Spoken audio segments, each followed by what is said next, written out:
So, I didn't grow this corn to eat. I grew this corn for seed. And it is heirloom, an heirloom variety. I don't remember the name right now. I'll get it for you in a few minutes. I knew that I didn't have enough seed to really do enough corn plants to where it would fill out. This filled out better than I thought it was going to. There's just a few little spaces where it was not pollinated. It's surprising. Anyway, I figured that I would not, I've grown corn quite a few times before, so I figured it probably would not fill out the kernels really well for fresh eating. And heirloom seed is more expensive than, regular seed is. So I figured I would use all of the seed that I purchased just to make seed corn, so that I would have lots of seed for next year and really have a good harvest and be able to set up corn and still set aside enough for next year's crop. Now, the reason why I use heirloom seeds that are not heirloom seeds, can be hybrids or mixes between two different varieties, okay? And they use one variety as the female and a different variety as the male, and they mix the pollen of the two together to hopefully accentuate the best traits of both, okay, to get what they're looking for. Whether it's ships really well, or it all ripens at the same time, or whatever quality that they're trying to breed into it. And these are nice and dry. They're not completely dry yet, but yeah, they're getting there. So a hybrid variety, a heirloom variety, is an old enough corn, any type of plant, in this case corn, that is true to seed. So it doesn't much matter. There's a little bit of mold and the seedlings are not completely filled in. You need to have at least 4 rows of corn plants to really have the cobs fill in with kernels. What it is, and the reason why you have the silk on here and all, is the silk tassels come out of the end of where the cob of corn will be. And the pollen is at the very top of the plant, and they come out like little propellers, or like the ribs of an umbrella, and that drops the pollen down onto the silk. And each piece of silk is one kernel of corn. So it's very important for all of the silk to get pollen dropped down on it.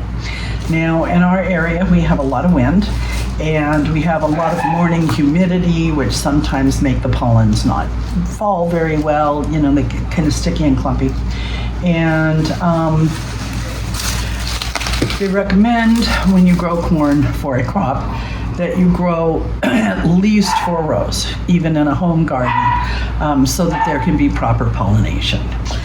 Anyway, here's another example. And here, when the pollen falls on the silk transfers, and each one of these is like a little individual egg, a little seed.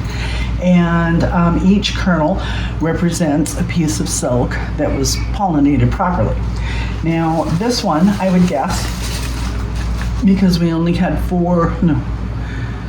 I don't remember. But at any rate, there were only 4 or 5 plants in one grouping, and we were trying the Three Sisters method, which was indigenous people's way of growing in the southwest desert regions. And you grow squash, beans, and corn together in the same place, and you bury a fish underneath it as the fertilizer. So we were trying to do that, and we were going to grow fairy tale pumpkins and rattlesnake climbing beans, and the 3 interact with each other because the corn is a very heavy feeder, and it has the upright growth, and the beans can climb up the stalks of the corn, and therefore they become a vertical plant as well. And the pumpkin squash, or whatever type of squash you use, I was using pumpkin in this case, but they grow out and around and cover the whole area with their big broad leaves, which helps to retain moisture. And the beans fix nitrogen in the soil, and they pull it up from very low in the ground up to where the corn, which is the heavy feeder, can use it. So the three of them have this wonderful symbiotic relationship where they help each other. So this is very moist because we've been having a lot of rain. So I want to make sure that I get all of these open so that they don't mold. And we're still going to get plenty of seed for next year. This one's better.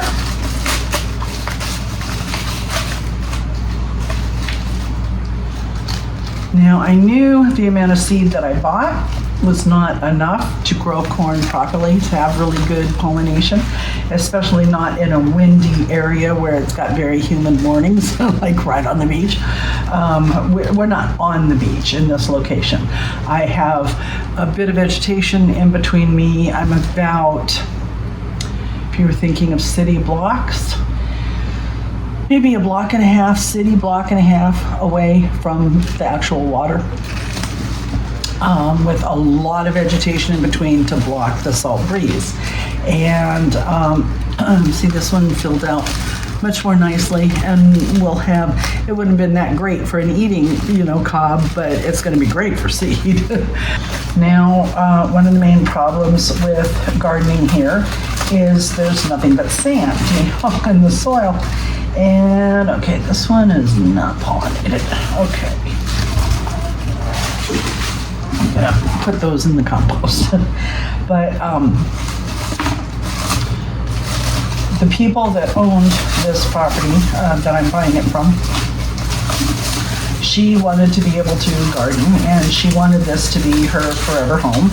And they brought in dump truckloads of rich, scraped up from the bottom of the local river dirt, so that it was very silty, which was a good and in and of itself, silt earth isn't that good to plant in, but mixing it with sand, it's really good. And it's got a lot of food in there from being, at the bottom of a, see how this is now. These obviously are not dried out very much yet, but that's why there's such spotty fertilization on them, is because it was only 4 or 5 plants in one location, and then about 6 feet away, 4 or 5 plants in another location, and then 6 feet away. It was definitely never meant to be for food generation.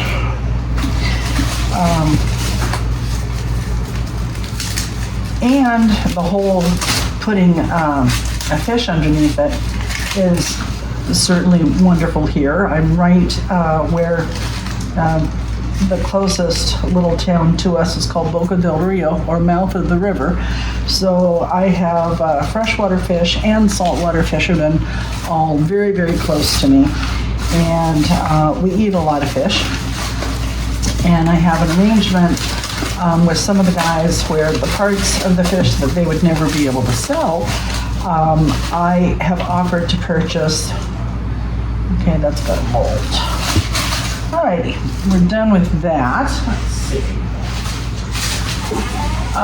Anyway, I give them a little bit of money for the parts of the fish that they can't sell to anybody. And I bury it under my trees or under my bushes or whatever, and use it as fertilizer. And it's wonderful fertilizer. It's very high in nitrogen, which really stimulates leaf growth. It's not that awesome for flower growth, but bone meal handles that, and the skeletons of these animals by the bone meal. All right, well, I'm glad to get that done. Now, that's only a little bit of it. We have more that's out on the plants still. We'll be harvesting it all, and I'll let you know how many seed I got out of my original little packet of seed, and heirloom seed, I have a lot of seeds in my seed collection that are not heirloom. It's been almost 20 years since I've been able to garden, because I've been in Mexico and either on the beach where I definitely could not grow because I didn't have good soil and I was right on the water, or I was in little tiny rentals in town.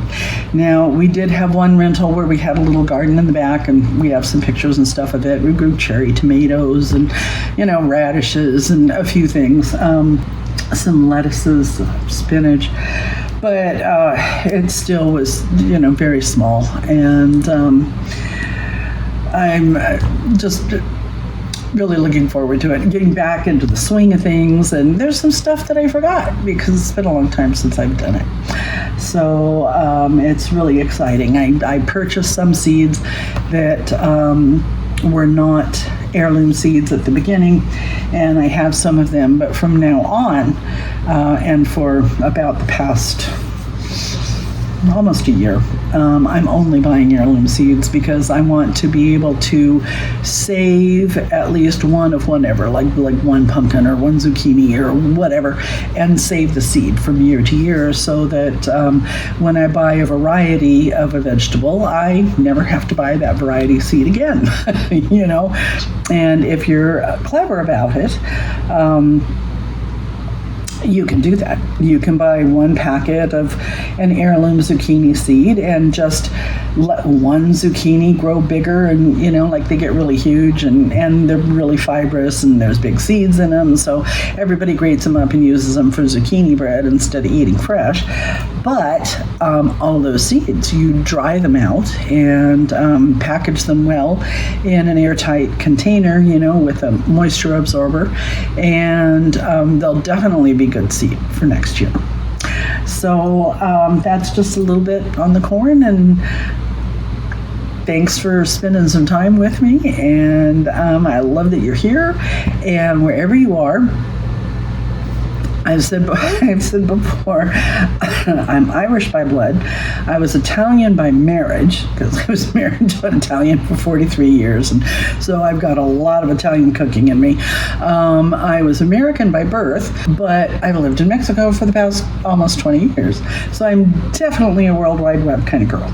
And I would really love to hear where you're from, what you want videos on and stuff like that as well. I mean, I'm always open to things like that too, but it would really be amazing for me to see where this goes, and where it ends up. And if you're in the U.S., because I'm familiar with those places, you put in the city as well as the state. If you're in another country, I mean, as much information as you're willing to give, I would love to read. So, and I always love it if you give me a thumbs up. That makes my day too, of course. I hope that my little offerings can be of help to you. And thank you so much again for being here, and have a great day. Toodles.